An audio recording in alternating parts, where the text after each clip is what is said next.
This is the Mega Drive Twin Pad Player. It's by AtGames and is available in most game stores across the country now.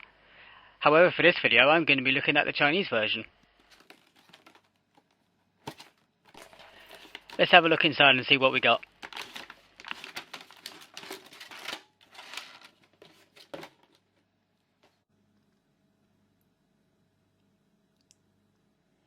The front of the box indicates that there are 20 built-in games, all of which are displayed on the back of the box and are nicely divided between 1 and 2 player games. The machine is actually quite small, perhaps no bigger than the Genesis 3. Here you've got the on-off button and the games menu button. Naturally, on the front you have 2 controller ports, which are conveniently compatible with the original Mega Drive controllers. Then you have these on the back: composite port, PAL NTSC switch, and power supply.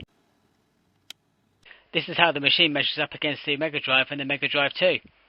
Yeah, it's pretty small. Now let's take a look at the rest of the contents. First, the instruction manual for the games. It's printed in both Chinese and English, so that's a nice touch. Then there's the power adapter. It's the 2-pin variety, so naturally it's not going to work in Britain, so you'll need a step-down transformer to plug it into, such as this one. And finally, you have the composite connection with a single monaural cable. The interesting thing about the original Mega Drives is that they were essentially region-free until around the mid-90s. Obviously you could play the Mega Drive cartridges, but you could also use the Genesis ones too.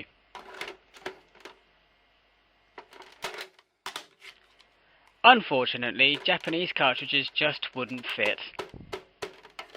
This was due to the mushroom shape of the cartridge slot and the cartridge itself compared to the rectangular shape of the Japanese carts.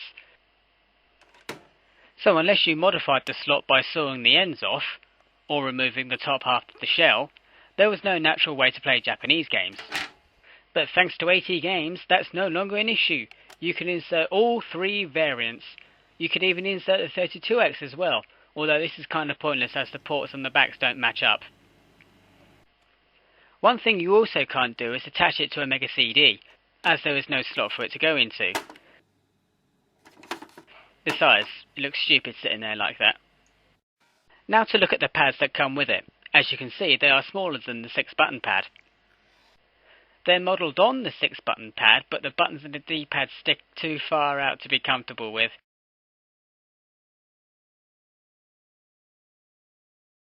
Especially compared to the original 6-button and the bigger 3-button pad. So, that's the machine and its contents. Join me next time where we look at some of the built-in games and how the machine handles cartridges.